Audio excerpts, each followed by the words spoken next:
Hello students, तो आज हम डाइजेशन एंड एब्जॉर्प्शन की एनसीईआरटी को एक बार अगेन रिवाइज़ करने जा रहे हैं। जो मैंने प्रीवियस 2 वीडियोस बनाई थी उससे हमने कंक्लूजन निकाला है कि एनसीईआरटी को बार बार रिवाइज़ करना is must very important for the NEET point of view examination and the board point of view examination. ठीक है, तो सबसे पहले इसे अच्छे से रीड करते हैं दोबारा से। Food is one of the basic requirement of all the living organism. जैसे कि हमें पता है फूड जो है एक बहुत ही ज़्यादा बेसिक रिक्वायरमेंट है सभी लिविंग ऑर्गेनिजम्स के लिए, जिसमें से the major component of our food are carbohydrate, proteins and fat. जिसमें से मेजर कंपोनेंट कौन सा है फूड का? कार्बोहाइड्रेट, प्रोटीन्स एंड फैट्स है। Vitamins and minerals are also required in the small quantities। means what? Vitamins और minerals जो है वो बहुत ही लिटल अमाउंट ऑफ क्वांटिटी में हमें रिक्वायरमेंट होती है, मतलब उसकी ज़रूरत होती है।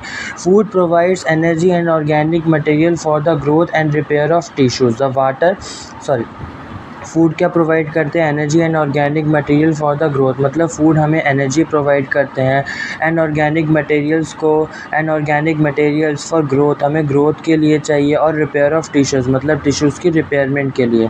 जो हम वाटर लेते हैं, the water we take in plays an important role in the metabolic process, मतलब काफ़ी सारी ऐसी रिएक्शंस होती हैं जिसमें पानी का रोल होना बहुत ज़्यादा इंपॉर्टेंट होता है। And also prevents the dehydration of the body, मतलब डिहाइड्रेशन मतलब हमेशा हमारी बॉडी जो पानी है वो हमेशा हमारी बॉडी को हाइड्रेटेड रखता है।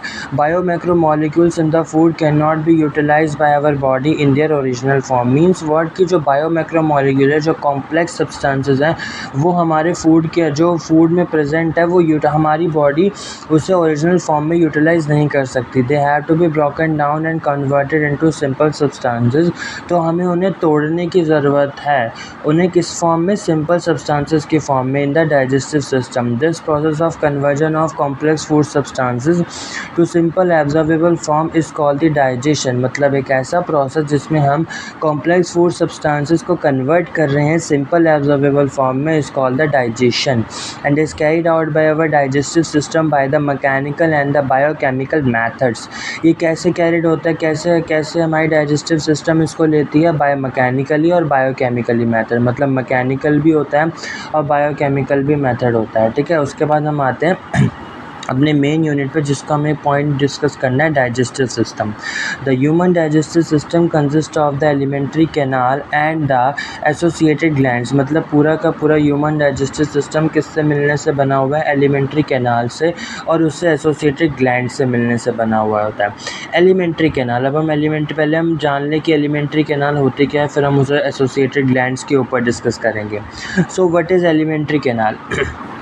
Alimentary canal begins with an anterior opening the mouth। Alimentary canal शुरुआत कहाँ से होती है? बिगन मतलब शुरुआत करना। एंटीरियर ओपनिंग इसलिए बोलते हैं क्योंकि बॉडी, अगर हम बॉडी को देखें ना, तो ये बॉडी की साइड को हम एंटीरियर कहते हैं, जहाँ पर हमारा माउथ प्रेजेंट होता है, तो इसलिए हम कहते हैं the alimentary canal begins with an anterior opening the mouth and it opens out posteriorly. Body के विद रिस्पेक्ट में देखें तो एनस जो होता है वो पोस्टीरियरली प्रेजेंट है, तो उससे यहाँ तो पोस्टीरियरली प्रेजेंट है, तो वहाँ पर कहाँ, तो जो हमारा एलिमेंट्री कैनाल है वहाँ पर खुल जाता है posteriorly through by the anus. The mouth leads to the buccal cavity. Mouth क्या करता है? आगे जाके बकल कैविटी और द ओरल कैविटी को लीड करता है। The oral cavity has a number of teeth, मतलब उस ओरल कैविटी के अंदर नंबर ऑफ टीथ है, जैसे हमने पढ़ा था incisor, canine, premolar and molar types के टीथ होते हैं। एंड ए मस्कुलर टंग, मतलब मस्कुलर टंग होते हैं। उस टंग में हमने क्या पढ़ा था कि उस टंग के अंदर पैपिले होते हैं, टेस्ट बड्स होते हैं, जो कि हमारे टेस्ट के लिए रिक्वायरमेंट होते हैं। पैपिले कितने तरीके के होते हैं? 3 तरीके के होते हैं। Circumvallate papillae, fungiform papillae, filiform papillae. Circumvallate V shaped होते हैं, जो कि जीभ की बिल्कुल लास्ट साइड पे, लास्ट पार्ट पे प्रेजेंट होते हैं। फिलीफॉर्म पैपिले जो होते हैं वो पूरे एंटायर सरफेस पे प्रेजेंट होते हैं। फंजीफॉर्म पैपिले जो होते हैं लेटरल साइड पे प्रेजेंट होते हैं। ठीक है, उसके बाद अगर हम आगे पढ़े, each tooth is embedded in A socket of jaw bones. ठीक है, मतलब जो टूथ है वो एम्बेडेड हो रखा है, घुस रखा है सॉकेट ऑफ जो बोन्स के अंदर, तो this type of attachment is called the thecodont. उस टाइप को डेंटिशन को क्या बोलते हैं? Thecodont dentition.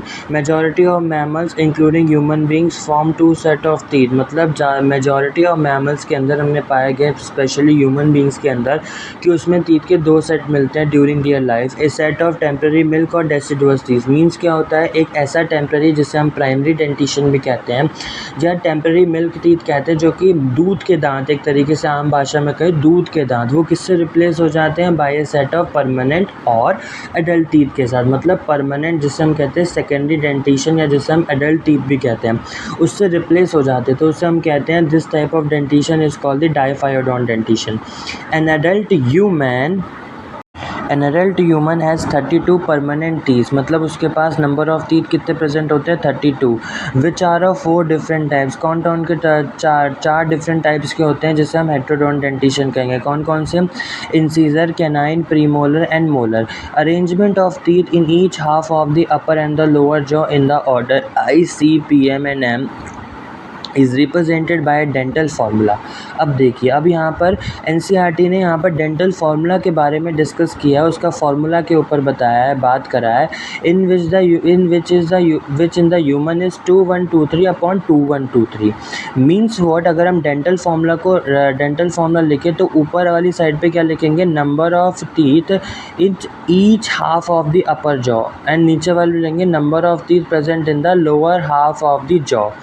ठीक है, lower half of the jaw. तो इसलिए अगर हम लिखेंगे तो ये ऊपर वाले में हो गया 2 हो गया हमारी इंसाइजर, 1 हो गया कैनाइन, 2 हो गए प्रीमोलर, 3 हो गए मेरे पास मोलर, अपॉन में 2 हो गए मेरे पास इंसीजर, और 1 हो गया मेरे पास कैनाइन, और उसके बाद हो गया मेरे पास प्रीमोलर, उसके बाद हो गया मेरे पास मोलर। ठीक है, तो ये फॉर्मूला याद रखना है एडल्ट टीथ के लिए। अब मेरा एक क्वेश्चन ये है, और जो आप मुझे कमेंट बॉक्स में करेंगे, कि प्राइमरी डेंटिशन में कौन सा टीथ एब्सेंट होता है इन 4 केस में? मींस इंसीजर प्रेजेंट होगा, या कैनाइन एब्सेंट होगा, या प्रीमोलर प्रेजेंट होगा, या प्रीमोलर एब्सेंट होगा, या मोलर एब्सेंट होगा, या मोलर प्रेजेंट होगा।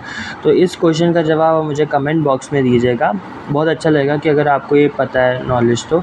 The hard chewing surface of the teeth is made up of enamel, मतलब जो टीथ का जो सबसे हार्डेस्ट और च्यूइंग वाला पार्ट है उसे हम इनेमल कहते हैं, जो कि हमारा किस में मदद करता है? मैस्टिकेशन ऑफ फूड, मतलब फूड को मिक्सअप करने के लिए।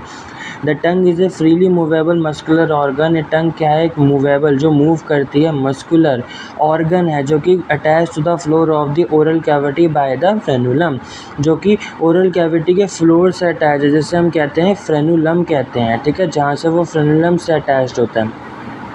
The upper surface of the tongue has small projection called the papillae. जो टीथ की टंग की जो अपर सरफेस होती है ना, वहाँ पर छोटे छोटे स्मॉल प्रोजेक्शन प्रेजेंट होते हैं, उन्हें हम पेपिले कहते हैं। Some of which bear the taste bud, जिसके मैंने आपको बता रखे 3 तरीके के होते हैं, circumvallate papillae, fungiform papillae, filiform papillae. The oral cavity leads into a short pharynx which is serve as a common passage for the food and air. जो ओरल कैविटी है वो आगे जाके फेरिंग्स में ओपन करेगी, जो कि serve as a common passage for the food and air. अब फेरिंग्स के भी 3 पार्ट होते हैं, nasopharynx, oropharynx, laryngopharynx. The oesophagus and the trachea which is also known as the wind pipe opens into the pharynx region. मतलब जो oesophagus हैं और जो ट्रैकिया है वो कहाँ ओपन करते हैं? Open into the pharynx region. एक cartilaginous flap called the epiglottis, एक फ्लैप प्रेजेंट होता है, कार्टिलेजिनस फ्लैप। एपिग्लॉटिस जिससे हम कहते हैं, वो क्या करता है? Prevent the entry of food into the glottis, मतलब एपिग्लॉटिस कवर अप करता है ग्लॉटिस को, ताकि जो फूड जो है वो ग्लॉटिस के अंदर, ताकि जो फूड जो है वो विंड पाइप के अंदर ना चला जाए ड्यूरिंग स्वेलोइंग। ठीक है, जब हम निगल रहे होते हैं तो ऐसा ना हो कि एपिग्लॉटिस अगर बंद ना होगा तो जो फूड जो है वो ट्रेकिया के अंदर, विंड पाइप के अंदर चला जाएगा, जिससे बहुत सारी सीरियस कंडीशंस जनरेट हो सकती है। तो epiglottis prevent the entry of the food into the glottis. Glottis एक कवर ओपनिंग होती है विंड पाइप की, ये बात को ध्यान रखना। और गलेट जो होती है वो ओपनिंग होती है फूड पाइप की। मैं यहाँ लिख देता हूँ, जो गलेट होती है वो फूड पाइप की ओपनिंग होती है। ठीक है, आपको पता चल जाएगा ग्लॉटिस और गलेट के बीच का डिफरेंस। उसके बाद आगे आता है ड्यूरिंग swallowing, ठीक है। The oesophagus is a thin long tube which extend posteriorly passing through the neck, thorax and diaphragm. जो ईसोफेगस कहाँ से पार्ट करता है, नेक से, थोरैक्स से और डायफ्राग्राम से वहाँ जाके पार्ट करेगा, वो भी पोस्टीरियर, क्योंकि ऊपर वाला माउथ के लिए तो एंटीरियर पार्ट हो गया, फिर सारा नीचे पार्ट पोस्टीरियर पार्ट हो गया। And leads to a J shape bag called the stomach.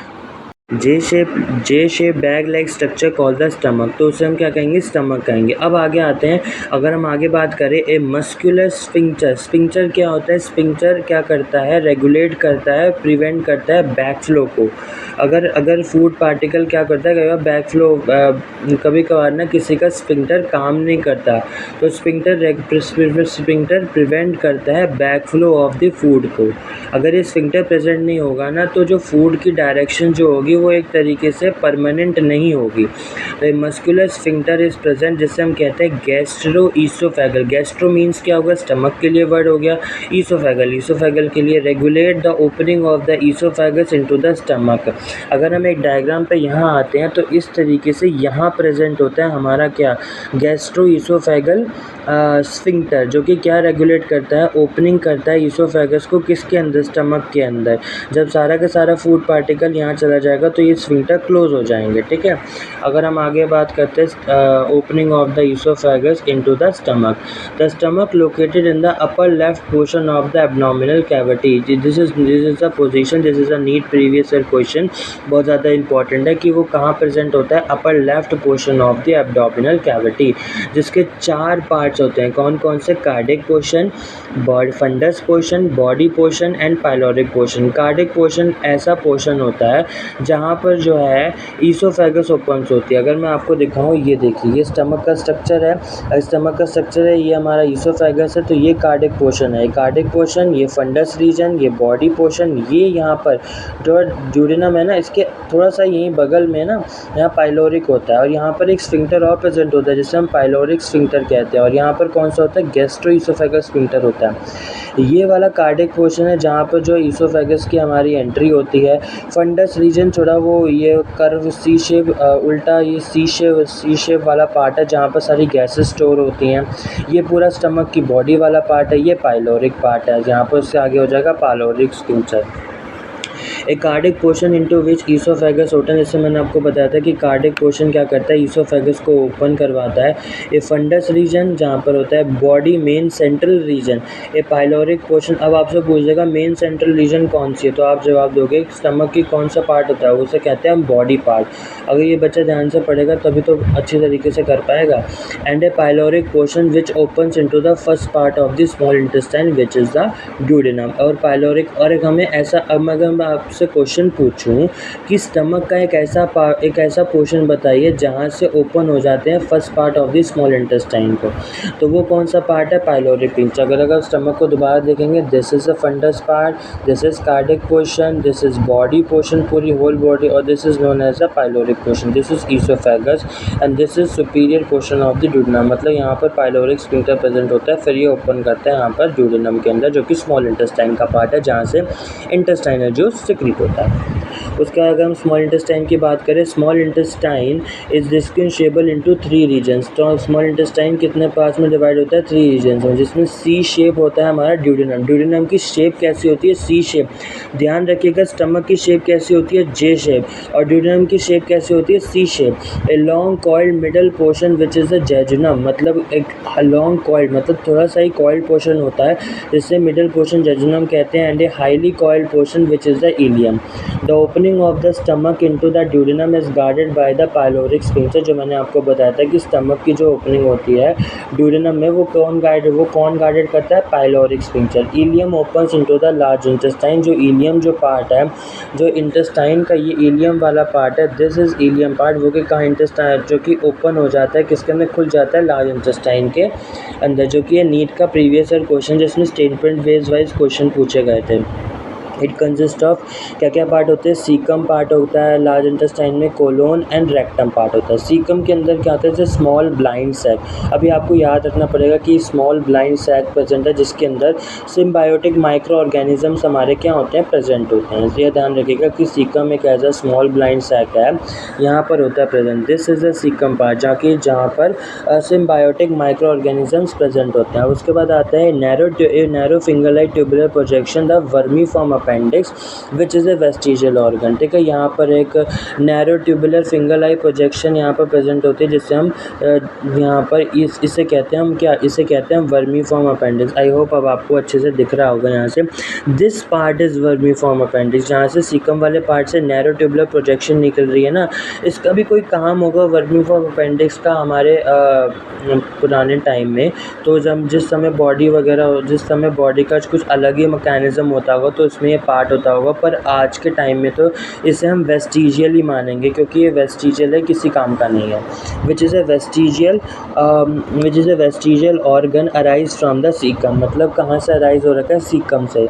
The caecum opens into the colon, मतलब सीकम वाला पार्ट है वो किस में खुल रहा है, कोलोन वाले पार्ट में, जो कि हमने पहले सीकम के बारे में पढ़ लिया, फिर हम कोलोन के बारे में आएंगे।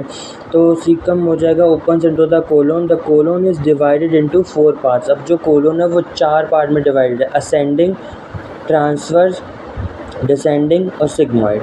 ठीक है, किस में, असेंडिंग, ट्रांसवर्स, डिसेंडिंग वाला पार्ट है and a sigmoid colon. The descending part opens into the rectum which opens out through the anus.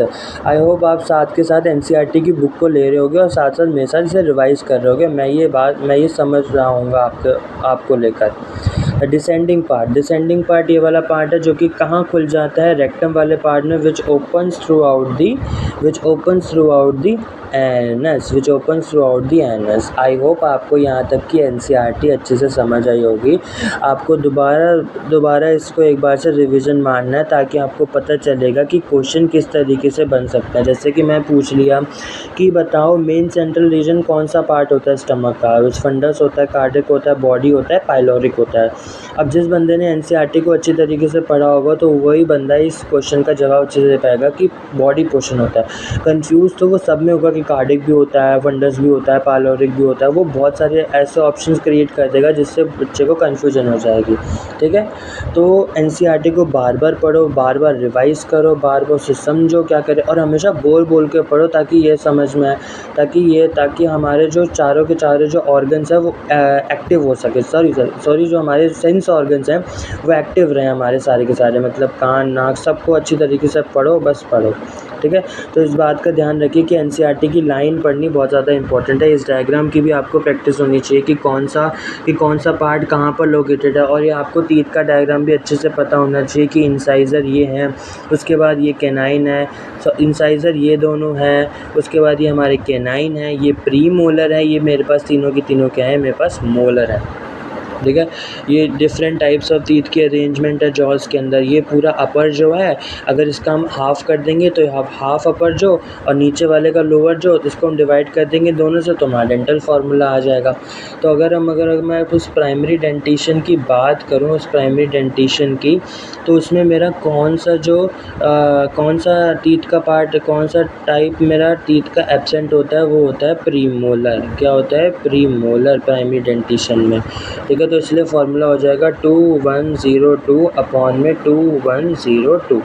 ठीक है, प्राइमरी डेंटिशन में प्रीमोलर भी एब्सेंट होते हैं और एक लास्ट मोलर एब्सेंट होता है। ठीक है, जिसे हम विजडम टीथ भी कहते हैं। पर आपको ये ध्यान रखना है कि जनरली पर अगर क्वेश्चन में पूछा जाएगा, क्योंकि नीट के प्रीवियस ईयर में भी उसने प्रीमोलर के ऊपर ही पूछ रखा था, तो आपको ये बात ध्यान होनी चाहिए, आपको ये भी बात ध्यान होनी चाहिए। पर अगर ऑप्शंस के, अगर क्वेश्चंस के अकॉर्डिंग जैसे आपका आंसर बन रहा है तो उस हिसाब से रखा। अगर वहाँ पर प्रीमोलर और प्रीमोलर भी दे रखा हो, लास्ट मोलर भी देखो, तब भी दोनों टिक कर दो। ठीक है, कि ये प्राइमरी डेंटिशन में ये क्या होते हैं, हमारे टीथ के टाइप होते हैं, ये मेरे एब्सेंट होते हैं। ठीक है, ये दोनों, अगर सिर्फ प्रीमोलर लिखा हो तो इस पर टिक मार दो, अगर लास्ट मोलर लिखा हो सिर्फ विजडम टीथ तो ये भी मार दो, अगर दोनों लिखे हो एक साथ एक ऑप्शन में तब इसको दोनों से मार दो। ठीक है, आई होप आपको यहाँ तक की एनसीईआरटी अच्छे से समझ आई होगी। Best of luck.